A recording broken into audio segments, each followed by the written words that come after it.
सुमध्याह्नं नमो नमः। तो आइए आज हम लोग अगले श्लोकों को पढ़ते हैं और इसका सस्वर गायन करते हुए हम लोग आगे बढ़ेंगे इसके भावार्थ को समझते हुए। पयसा कमलं कमलेन पयसा कमलेन विभाति शरः मणिना वलयं वलयेन मणिना वलयेन विभाति न करः शशिना च निशा निशया च शशिना निशया च विभाति नभः कविना च विभुना च कविना विभुना च विभाति सभा। तो इस प्रकार से यह यहाँ पर हम लोग देखते हैं भावार्थ में कि पयसा कमलेन पयः, पयसा कमलम कमलेन पयः, यहाँ पर किससे पयसा मतलब जल होता है ना, और कमल माने कमल फूल जो कीचड़ में उगते हैं, है ना, तालाबों में रहते हैं। तो पयसा मतलब ये जो जल में, जल से क्या है, कमल है, और कमल से जल है ना। पयः माने भी पानी होता है ना, और पयसा मतलब ये तृतीया विभक्ति का है, ठीक है।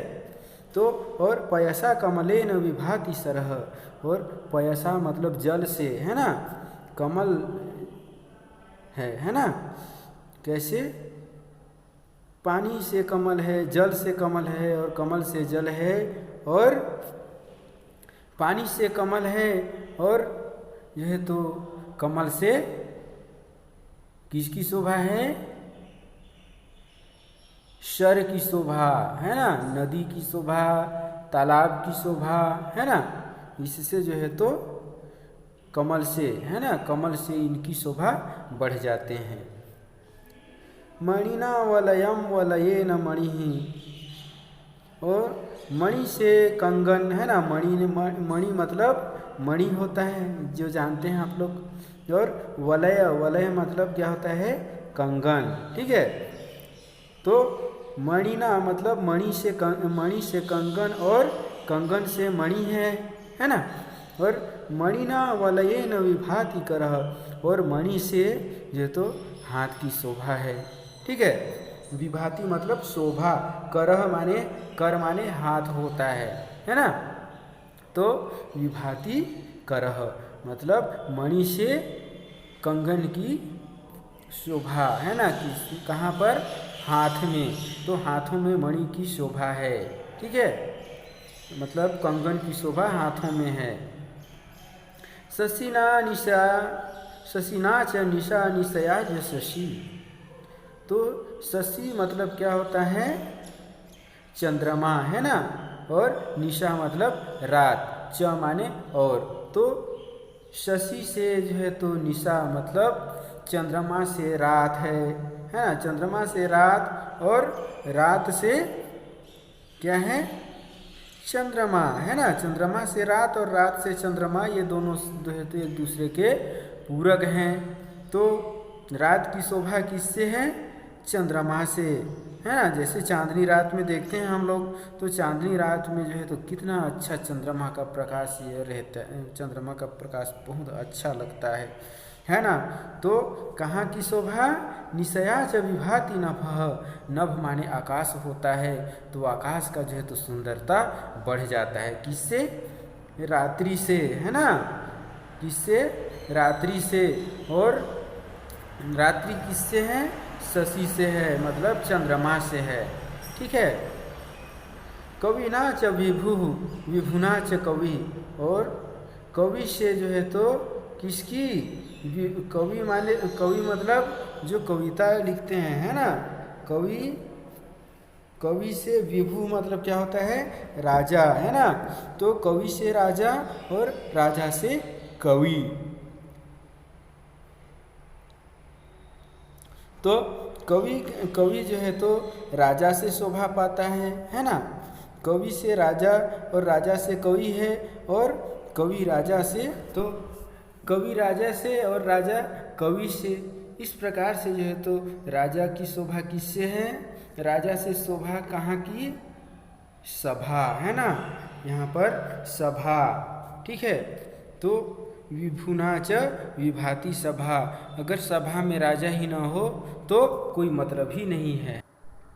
तो कवि से राजा, राजा से कवि, है ना, और कवि जो है तो राजा से शोभा पाता है और राजा की शोभा सभा से है, ठीक है।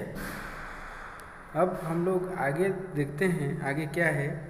नरके गमनम श्रेष्ठम दावाग्नो दहनम वरम वरम प्रपतनम चाब्धो न वरम पर शासनम। तो इस प्रकार से नरक में जाना श्रेष्ठ है ना, और दावाग्नो जंगल में जलते हुए आग में दौड़ जाना बेहतर है ना। जंगल की आग में जल जाना अच्छा है।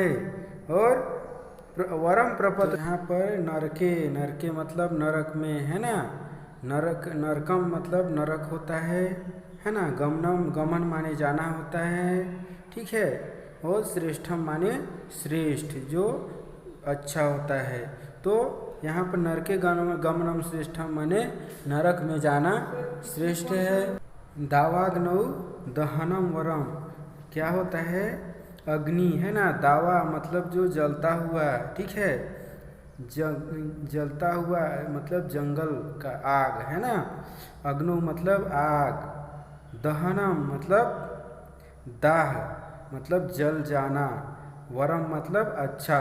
तो यहाँ पर दावाग्नो दहनम वरम मतलब जंगल के जलते हुए आग में जल जाना अच्छा है।